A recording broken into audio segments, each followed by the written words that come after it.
देश दुनिया की सारी बड़ी खबर के सामने मुद्दों दोस्तों चलिए सबसे बड़ी को बताएंगे। नए साल पर ही एनडीए गठबंधन के लिए बुरी खबर सामने आई है दोस्तों। बताएंगे कहां पर किन किन स्थानों पर भारतीय जनता पार्टी का एनडीए गठबंधन अलग अलग टुकड़ों में बट चुका है दोस्तों। 14 टुकड़ों में कहां बटा है, डिटेल में जानकारी अब तक पहुंचाएंगे। इसी के साथ में बताएंगे कैसे अमित शाह को पश्चिम बंगाल के अंदर एक छोटे से सवाल के कारण गला गीला करना पड़ा दोस्तों। बताएंगे किस तरीके से घबराए हुए थे और डिटेल में जानकारी के साथ साथ एक और अमित शाह का चेला बोले जाने वाले नेता को शाम होते होते पत्रकार ने ऐसा घेरा कि अब सोशल मीडिया पर वीडियो भी इसका वायरल होने लगा है। बताएंगे कौन है ये दिग्गज नेता जो अमित शाह का राइट हैंड भी माना जाता है और चुनाव आयोग के दफ्तर में किस तरीके से हो गई जोरदार भिड़ंत दोस्तों की यहां तक कि उंगली नीचे करके बात कर इस तरीके के शब्दों का इस्तेमाल किया गया है। बताएंगे डिटेल में क्या है पूरा मामला, एक एक करके चलेंगे। आज की सारी बड़ी अपडेट लेकिन उससे पहले अगर आप भी मानते हैं कि नए साल में नए परिवर्तन के लिए पूरे देश को इकट्ठा होना चाहिए, एक साथ खड़ा होना चाहिए और जब देश में होगा परिवर्तन तभी देश का विकास संभव है, तो इस वीडियो को लाइक करके लाल बटन दबाकर चैनल को सब्सक्राइब करके बेल आइकन दबाकर कमेंट बॉक्स में अपनी राय जरूर लिखा बताएगा दोस्तों। चलते हैं सबसे पहले सबसे बड़ी ब्रेकिंग न्यूज अपडेट की तरफ, जहां पर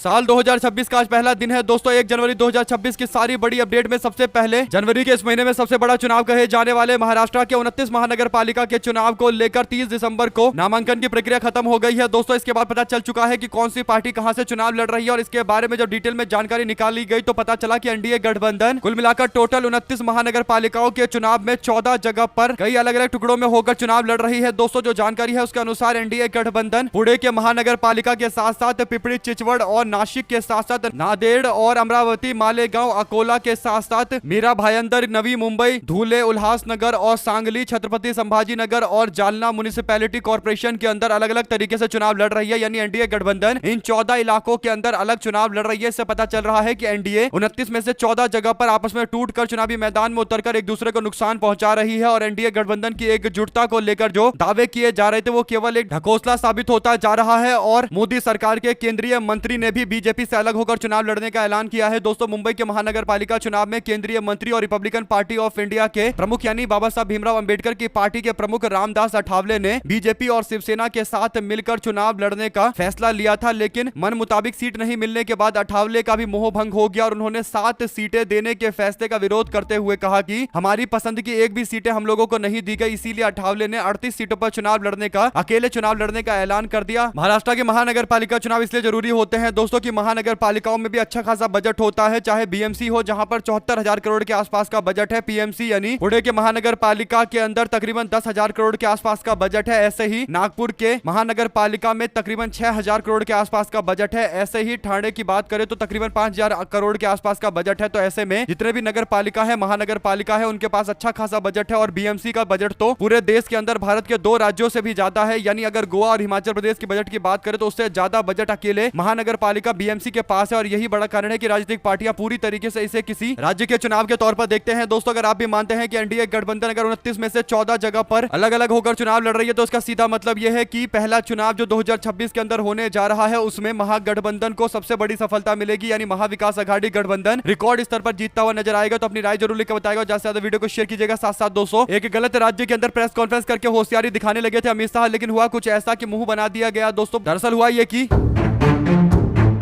पश्चिम बंगाल के अंदर पार्टी के कार्यकर्ताओं से बात करने के लिए और नेताओं से पश्चिम बंगाल के चुनाव के बारे में जिक्र करने के लिए, उनसे डिटेल में जानकारी इकट्ठा करने के लिए, क्योंकि मई महीने तक तो रिजल्ट आ जाएगा पश्चिम बंगाल के चुनाव का, यानी मार्च अप्रैल के अंदर चुनाव कराए जाएंगे। ऐसे में दोस्तों पश्चिम बंगाल के अंदर भारतीय जनता पार्टी सरकार बनाने को लेकर इतनी ज्यादा आतुर है कि बार बार अमित शाह पश्चिम बंगाल का दौरा करते हैं। हालांकि पश्चिम बंगाल अमित शाह को आज तक समझ में आया ही नहीं। पश्चिम बंगाल में अमित शाह गए थे पार्टी से बात करने के लिए और इस दौरान भारतीय जनता पार्टी के कार्यालय के अंदर प्रेस कॉन्फ्रेंस का आयोजन किया जाता है दोस्तों और पश्चिम बंगाल के लोकल पत्रकारों को बुलाया जाता है। लेकिन बीजेपी के साथ दिक्कत यह है कि पश्चिम बंगाल के अंदर भारतीय जनता पार्टी की सरकार नहीं है, तो कई सारे ऐसे पत्रकार हैं जो भारतीय जनता पार्टी से इतर अपनी राय रखते हैं दोस्तों। ऐसे ही एक पत्रकार के सवाल सुनते ही अमित शाह को अचानक से पानी पीना पड़ा और पानी पीने के बाद जब पत्रकार ने अपना पूरा सवाल कंप्लीट किया तो अमित शाह पूरी तरीके से हड़बड़ाए नजर आए। पत्रकार ने पूछा कि 75 साल वाला नियम आपने अपनी पार्टी में लागू किया था कि 75 साल होते ही उसको मार्गदर्शक मंडल में भेज दिया जाएगा। आडवाणी जी को भेज दिया गया, मुरली मनोहर जोशी को भेज दिया गया, नरेंद्र मोदी 75 साल के हो गए, कब उनको मार्गदर्शक मंडल में भेजोगे। तो इस पर अमित शाह हड़बड़ा गए और कहने लगे कि हाँ हाँ बंगाल के बारे में पूछो, मेरी पार्टी के बारे में मत पूछो, और पानी पीने लगे। तो इससे साफ तौर पर समझ में आता है दोस्तों की मुरली मनोहर जोशी और आडवाणी को साइडलाइन करने के लिए साजिश के तहत किया गया था। अपनी राय जरूर लिखकर बताएगा। दोस्तों चलते हैं एक और बड़ी अपडेट की तरफ, जहां पर अमित शाह से सुबह में मीडिया वाले ने सवाल पूछा तो वो वहां बुरी तरीके से फंस गए दोस्तों, और पानी पीते हुए गला सूख गया था उनका। लेकिन अब भारतीय जनता पार्टी के एक और नेता कैलाश विजयवर्गीय, जो अमित शाह के राइट हैंड बताए जाते हैं और पश्चिम बंगाल के अंदर ही इनको प्रभारी बनाकर भेजा हुआ था अमित शाह ने 2021 के चुनाव से पहले, अब कैलाश विजयवर्गीय भी पूरी तरीके से बौखला गए दोस्तों। कैलाश विजयवर्गीय इंदौर से आते हैं और इंदौर के अंदर जहरीले पानी पीने के कारण 6 से 10 लोगों की मौत हुई है दोस्तों। आंकड़ों को लेकर स्पष्टीकरण नहीं है, लेकिन कई लोगों की जान गई है। और ऐसे में जब सवाल पूछा गया कैलाश विजयवर्गीय से कि आपके क्षेत्र के अंदर इतना बुरा हाल है, लोगों को शुद्ध पानी नहीं मिल रहा है, मैं अस्पताल गया था, पत्रकार कहता है कि मैं लोगों से पूछ कर आया हूं। इस पर भारतीय जनता पार्टी का नेता कैलाश विजयवर्गीय भड़क जाता है दोस्तों, और वो कहता है कि फोकट के प्रश्न है, यानी 10 लोगों की जान चली गई और इसे बीजेपी का नेता फोकट का प्रश्न बता रहा है। इसके बाद वो अपने और ज्यादा शब्दों को खराब करते हुए कहता है कि घंटा होकर आए हो तुम, यानी खुलेआम गुंडे वाली भाषा बोलता है दोस्तों। इस पर कांग्रेस पार्टी की ओर से भी प्रतिक्रिया दी गई। कांग्रेस ने कहा कि मध्य प्रदेश में गंदा पानी पीकर लोगों की मौत हो रही है और सवाल करने पर बीजेपी सरकार के मंत्री गुंडों जैसी भाषा बोल रहे हैं। आप लोग इस पर क्या राय देना चाहते हैं दोस्तों, लिखकर जरूर बताएगा। अगर आप भी मानते हैं कि कैलाश विजयवर्गीय और अमित शाह एक ही स्कूल ऑफ थॉट के लोग हैं, यानी एक ही तरीके की इनकी मानसिकता और विचार है, और इसीलिए दोनों हल्के से भी कठिन सवाल पूछे जाने पर पूरी तरीके से हड़बड़ा जाते हैं। 2 शब्द कैलाश विजयवर्गीय के लिए लिखकर जरूर बताएगा दोस्तों, और अमित शाह के लिए भी लिखेगा। चलते हैं एक और अपडेट की तरफ, जिसमें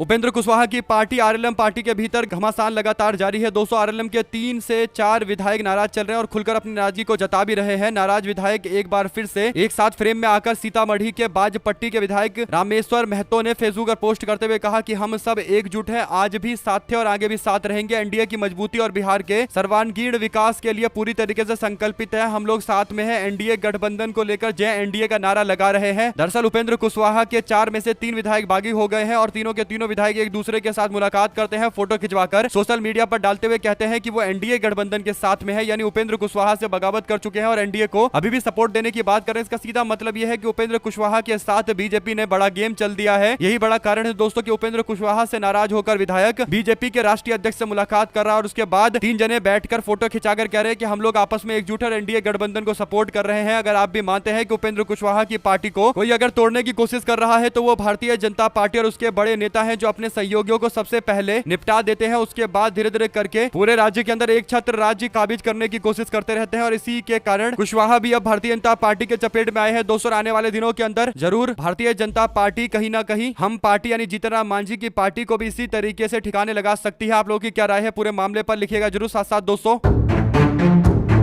74,000 करोड़ के बजट वाले बीएमसी के चुनाव को लेकर एक बात जो सबसे ज्यादा चर्चा में था वो ये कि आखिर बीएमसी के चुनाव में एनसीपी अजित पवार गुट का क्या रुख होने वाला है, क्योंकि एनसीपी अजित पवार गुट को एनडीए गठबंधन का हिस्सा नहीं बनाया गया। शिंदे और बीजेपी वाले गठबंधन में चुनाव लड़ रहे हैं, जबकि शिंदे ने अभी तक गठबंधन का कोई आधिकारिक ऐलान नहीं किया है और अभी भी पेच फंसा हुआ है। लेकिन ये माना जा रहा है कि दोनों आपस में गठबंधन कर लेंगे, लेकिन एनसीपी अजित पवार गुट को तो पूरी तरीके से अलग थलग कर दिया गया है दोस्तों। ऐसे में अजित पवार के पास अब कोई विकल्प भी नहीं था। अपने चाचा से उन्होंने बोला कि चलिए मिलकर चुनाव लड़ते हैं, चाचा ने भी मना कर दिया। तो अजित पवार गुट ने 227 सीटों में से 94 वार्डों पर अपनी किस्मत आजमाने का फैसला लिया है। प्रदेश के अध्यक्ष रंगप्पा के और सांसद सुनील तटकरे ने पार्टी के रुख को स्पष्ट करते हुए कहा है कि मुंबई के अंदर राष्ट्रवादी कांग्रेस पार्टी पूरी ताकत और क्षमता के साथ चुनाव लड़ेगी। उन्होंने जोर देकर कहा कि पार्टी किसी बड़े गठबंधन के बजाय अपने दम पर चुनावी मैदान में उतरेगी और एनसीपी अजित पवार गुट जो वोट काटेगा वो एनडीए गठबंधन का वोट काटेगा, इसमें कोई दो राय नहीं है। और ऐसे में दोस्तों ये जो 94 सीटें लड़ रहे हैं उसमें से ज्यादातर सीटें तो शिंदे की शिवसेना लड़ रही है, तो इसका मतलब शिंदे की शिवसेना को कमजोर करने के लिए एनसीपी अजित पवार गुट की ओर से इन सीटों पर चुनाव लड़ा जा रहा है। क्या ये भारतीय जनता पार्टी का एक प्लान हो सकता है? आप क्या समझते हैं दोस्तों, लिखकर जरूर बताएगा। चलते हैं एक और अपडेट की तरफ, जिसमें साल 2025 खत्म हो चुका है दोस्तों, लेकिन साल 2025 में भारत के लिए अगर कोई सबसे बड़ी घटना कही जाएगी तो वो पहलगाम में हुआ हमला और उसके बाद ऑपरेशन सिंदूर को बताया जाएगा, क्योंकि भारत और पाकिस्तान के बीच में कुछ दिनों के लिए युद्ध जैसे हालात जरूर बने, कॉन्फ्लिक्ट हुआ और इस बीच में कॉन्फ्लिक्ट को लेकर तरह तरह की चर्चाएं चली। लेकिन बाद में जब सीज फायर हो गया यानी युद्ध रुक गया दोस्तों, तो अलग अलग देशों के द्वारा दावे करने शुरू कर दिए गए। पहले अमेरिका के राष्ट्रपति ने कहा कि भारत और पाकिस्तान दोनों अमेरिका के राष्ट्रपति के पास आए थे और अमेरिका के राष्ट्रपति ने दोनों को मनाकर सीज फायर करवा दिया, यानी युद्ध को रुकवा दिया। इसके बाद अमेरिका के राष्ट्रपति के बयान पर बीजेपी का कोई भी नेता खुलकर नहीं बोला दोस्तों। मोदी और विदेश मंत्री ने एक बार भी नाम लेकर नहीं बोला कि ट्रंप झूठ बोल रहा है और कोई सीज फायर नहीं करवाया गया था ट्रंप के द्वारा, ट्रंप के कहने पर नहीं बल्कि भारत की मर्जी से से सीज फायर हुआ था, क्योंकि नरेंद्र मोदी को अमेरिका के राष्ट्रपति डोनाल्ड ट्रंप को खुश रखना है। इससे पहले भी नरेंद्र मोदी हाउडी मोदी और नमस्ते ट्रंप जैसे कार्यक्रम कर चुके हैं, क्योंकि नरेंद्र मोदी ट्रंप को मनाने की सारी कोशिश करते रहते हैं। दोस्तों शायद यही बड़ा कारण है कि वो खुलकर ट्रंप से पंगे नहीं लेना चाहते, लेकिन इसके बावजूद ट्रंप ने भारत के ऊपर 50% टैरिफ लाद दिया। उस टैरिफ पर अब तो कोई चर्चा भी नहीं करता और भारत के अंदर कई सारे व्यापार, चाहे कपड़ा उद्योग हो या फिर लेदर का उद्योग हो या जूते का उद्योग हो या फिर केमिकल का उद्योग हो, सबके सब प्रभावित हुए। और अब ट्रंप के बाद चाइना ने भी दावा करना शुरू कर दिया है कि भारत और पाकिस्तान के बीच में हुए छोटे से युद्ध में चाइना की बड़ी भूमिका थी मध्यस्थता करने के लिए, यानी चाइना के कहने पर यह युद्ध रोका गया। इस तरीके का दावा अब चाइना ने ऑपरेशन सिंदूर को लेकर करना शुरू कर दिया है। दोस्तों सवाल सबसे बड़ा यह है कि नरेंद्र मोदी और उनकी सरकार के लोग डंके की चोट पर बताते क्यों नहीं है कि आखिर किस तरीके से यह सीज फायर हुआ था, भारत के कहने पर सीज फायर हुआ था, वो खुलकर बोले। और अब ट्रंप के बाद चाइना ने भी क्रेडिट लेना शुरू कर दिया है। दोस्तों इससे पता चल रहा है कि भारतीय जनता पार्टी की सरकार खुलकर बोल नहीं रही, शायद ट्रंप से डरते हैं और दूसरी ओर चाइना भी इसका फायदा उठा रहा है। अगर आप भी मानते हैं कि ये भारत का अपमान कर रहे हैं नरेंद्र मोदी और बीजेपी के विदेश मंत्री, तो अपनी राय जरूर लिखकर बताएगा। दोस्तों ज्यादा से ज्यादा वीडियो को शेयर कीजिएगा। चलते हैं एक और बड़ी अपडेट की तरफ, जिसमें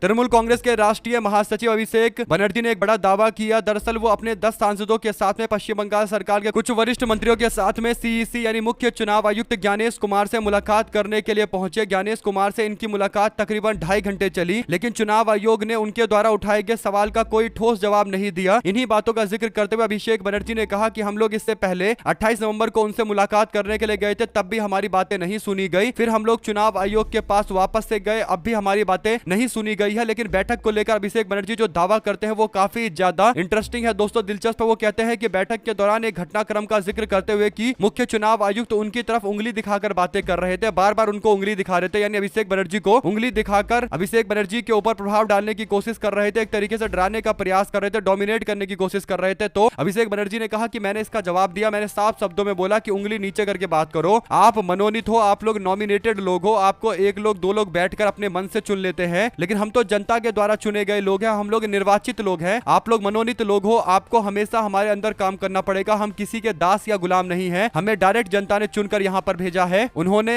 चीफ इलेक्शन कमिश्नर को चुनौती दी है कि अगर उनमें हिम्मत है तो इस मीटिंग का वीडियो जारी करे, ताकि सबको पता चले कि आखिर उन्होंने किस तरीके का व्यवहार करने की कोशिश की। यानी ऐसा नहीं है कि अभिषेक बनर्जी झूठ बोल रहे हैं, अगर अभिषेक बनर्जी झूठ बोल रहे होते तो वो कभी भी इस तरीके से सीसीटीवी कैमरे की मांग नहीं करते, यानी सीसीटीवी का जो फुटेज है उसकी मांग नहीं करते। वो कह रहे हैं कि सीसीटीवी फुटेज सार्वजनिक किया जाना चाहिए और मीडिया के सामने आना चाहिए, जनता के सामने आना चाहिए, और तब पता चलेगा कि कैसे उंगली दिखाकर बातें कर रहे थे सीईसी, जिनको बाद में अभिषेक बनर्जी ने भी हड़कार डाला। दोस्तों टीएमसी के नेता का दावा है कि एसआईआर के तहत 1,36,00,000 मामलों में लॉजिकल डिस्क्रिपेंसी आ चुकी है, लेकिन आयोग ने अब तक इसकी सूची सार्वजनिक नहीं की है। उन्होंने आरोप लगाया है कि ईसीआई ऐप में गड़बड़ी है, जहां दस्तावेज जमा होने के बावजूद नोटिस जारी नहीं हो रहे और नाम सॉफ्टवेयर के जरिए हटाए जा रहे हैं, वो भी एईआरओ के जानकारी के बिना किया जा रहा है। उन्होंने कहा कि 60 साल से अधिक उम्र के बुजुर्गों, दिव्यांगों और गंभीर बीमारियों से जूझ रहे लोगों को घंटों फिजिकल वेरिफिकेशन के लिए बैठाया जा रहा है, जो अपने आप में अमानवीय घटना है और इसका विरोध होना चाहिए। पश्चिम बंगाल के अंदर ये जो नई कैटेगरी बनाई गई है, लॉजिकल डिस्क्रिपेंसी वाली कैटेगरी, ये अपने आप में कई सारे गंभीर सवालों को जन्म देती है। दोस्तों 12 राज्यों के अंदर एसआईआर हो रहे हैं, यहाँ कहीं तो इस तरीके की कैटेगरी नहीं बनाई गई। आखिरकार बंगाल में जब पहला ड्राफ्ट आ गया तो फिर दोबारा से लॉजिकल डिस्क्रिपेंसी के नाम पर क्यों लोगों को दोबारा वेरिफिकेशन के लिए बुलाया जा रहा है, ये तो गंभीर सवालों को जन्म देता है। आप लोग क्या कहना चाहते हैं, अपनी राय जरूर लिखकर बताएगा। ज्यादा से ज्यादा वीडियो को शेयर कीजिएगा। साथ साथ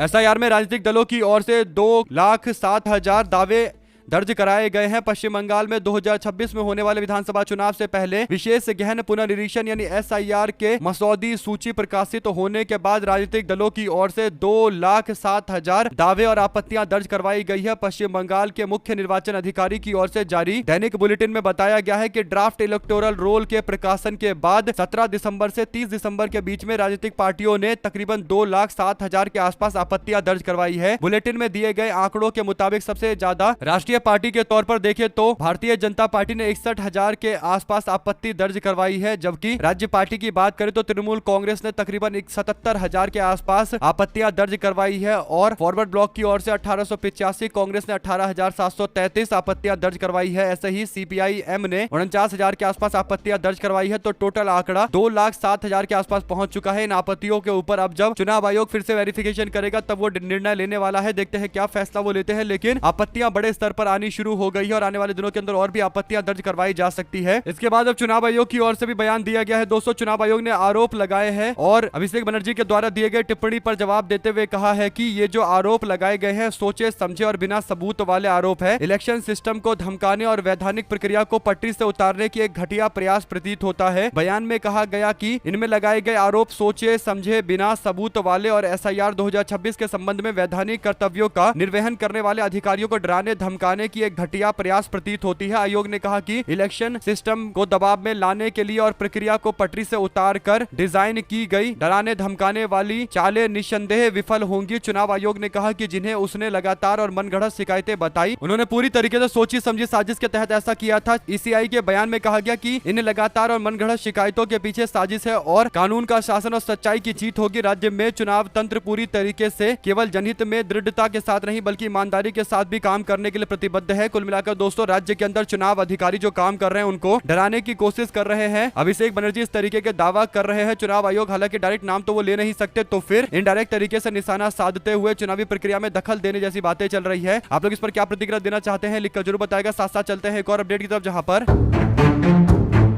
अंकिता भंडारी का मामला उत्तराखंड के अंदर धीरे धीरे करके काफी ज्यादा आगे बढ़ता हुआ नजर आ रहा है। दोस्तों आपको बता दें कि उत्तराखंड के अंदर अंकिता भंडारी के मामले पर भारतीय जनता पार्टी के पूर्व विधायक की पत्नी की ओर से यह दावा किया गया था कि भारतीय जनता पार्टी के उत्तराखंड के जो प्रभारी है दुष्यंत गौतम उनके लिए अंकिता भंडारी पर दबाव बनाया गया था, यानी अंकिता भंडारी को देह व्यापार में धकेलने की कोशिश की जा रही थी। हालांकि इस पूरे मामले पर दुष्यंत गौतम ने आरोपों को गलत बताते हुए उत्तराखंड के प्रधान सचिव को लेटर लिखा है और कार्रवाई की मांग की है। इस पूरे मामले पर अंकिता भंडारी वाले मामले पर एक बार फिर से प्रदेश के अंदर न्याय की मांग तेज हो गई है। दोस्तों सोशल मीडिया पर कई सारी वीडियो देखने को मिल रही है। अंकिता भंडारी मामले पर लोग अपने हाथ में जलते हुए मसाल के साथ में सड़कों पर उतरकर प्रदर्शन कर रहे हैं। उत्तराखंड के पौरी के अंदर जनता ने कैंडल मार्च निकालकर विरोध जताया और रातों रात रिजॉर्ट को तोड़े जाने का भी एक बड़ा मामला सामने आया था। दोस्तों ऐसे में काफी दिनों के बाद संघर्ष के बाद अपराधियों की गिरफ्तारी हुई थी, बाद में इनको जेल भेजा गया, सबके ऊपर सजा तय किए गए और अब ये सबके सब जेल में है। लेकिन लोग जनता सवाल ये पूछ रही है कि आखिर कौन वो VVIP वाला व्यक्ति आने वाला था जिसके लिए अंकिता भंडारी पर दबाव बनाया जा रहा था। अगर आप भी मानते हैं कि इसका खुलासा किया जाना जरूरी है तो अपनी राय जरूर लिखकर बताएगा दोस्तों। और जनता के द्वारा जो आंदोलन चल रहा है उसका जरूर आने वाले दिनों के अंदर असर होगा। चलते हैं एक और अपडेट की तरफ जहां पर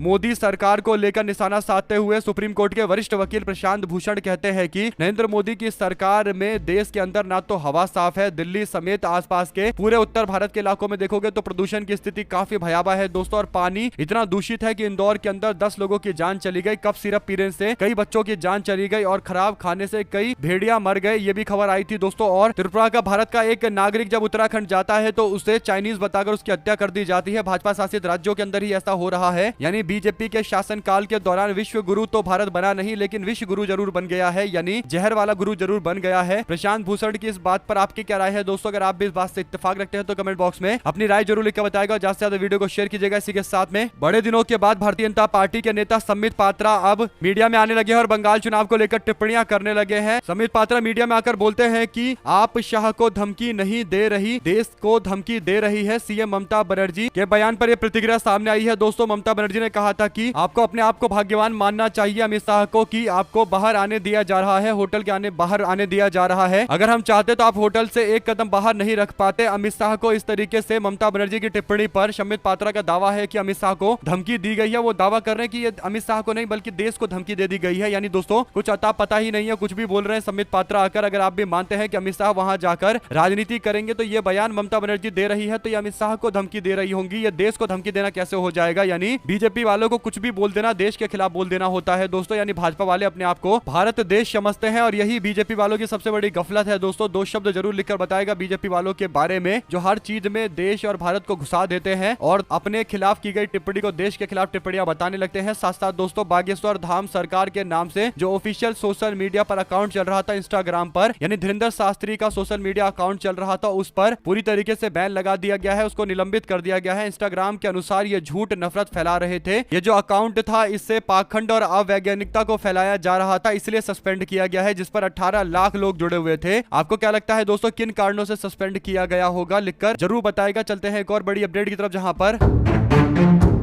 भारतीय जनता पार्टी को आखिरकार उत्तर प्रदेश के अंदर धनंजय सिंह के ऊपर कार्रवाई करनी पड़ रही है। धनंजय सिंह बार बार किसी न किसी मामले को लेकर जेल जाते हैं, लेकिन बच जाते हैं क्योंकि उनको सरकार का संरक्षण मिलता है। दोस्तों, लखनऊ के सुशांत गोल्फ सिटी थाना क्षेत्र में रास्ता कब्जा करने के मामले को लेकर और मारपीट के मामले को लेकर पूर्व सांसद धनंजय सिंह के खिलाफ पुलिस ने बड़ी कार्रवाई की है। दोस्तों, इस मामले में धनंजय सिंह और ब्लॉक के प्रमुख पति विनय सिंह और उनके सरकारी गनर समेत 10 लोगों के खिलाफ 11 गंभीर धाराओं में मुकदमा दायर किया गया है। पुलिस कमिश्नर ने इस मामले में निष्पक्षता न बरतने और एक पक्षीय कार्रवाई करने वाले थाना प्रभारी को भी हटा दिया। लेकिन अचानक से ये जो कार्रवाई हुई है, ऐसा क्यों हो रहा है? क्या बीजेपी के लोग अपनी जातिवादी सरकार के आरोप से पूरी तरीके से अब बौखला चुके हैं और उनको लग रहा है कि कोर्स करेक्शन करना चाहिए, यानी स्थिति को सुधारना चाहिए? क्योंकि बीजेपी के ऊपर उत्तर प्रदेश के अंदर एक जाति समूह के लिए काम करने के आरोप लगातार लगते आए हैं। मुख्यमंत्री पर जाति देखकर काम करने के आरोप समाजवादी पार्टी लगातार लगाती आई है और इन्हीं बातों से बचने के लिए अब धनंजय सिंह के खिलाफ कार्रवाई की जा रही है। ये एक बड़ी थ्योरी है दोस्तों। क्या आप इस बात से इत्तेफाक रखते हैं या फिर कुछ और कहना चाहते हैं? जो भी आपको लगता है लिखकर जरूर बताएगा। ज्यादा से ज्यादा वीडियो को शेयर कीजिएगा ताकि पल पल की पूरी अपडेट आप लोग तो लगातार इससे जुड़ी पहुंचती रहे। चलते हैं एक और बड़ी खबर की तरफ दोस्तों, जिसमें मनरेगा को लेकर मल्लिकार्जुन खड़गे का एक बड़ा बयान आया है। दोस्तों, खड़गे कहते हैं कि साल के आखिरी दिन ये याद दिलाना जरूरी है कि 2025 बीजेपी के 11वें साल में देश कैसे चला है। मनरेगा को खत्म करके करोड़ों गरीब के काम के अधिकार को छीना गया। बिना तैयारी करे हुए, बिना बीएलओ की ट्रेनिंग के एसआईआर से करोड़ों लोगों को वोटिंग के अधिकार से वंचित किया गया। आर्थिक असमानता की खाई और ज्यादा गहरा गई। 1% लोगों के पास भारत की 40% संपत्ति है। रुपया पाताल में गिर गया। आरबीआई ने $32 बिलियन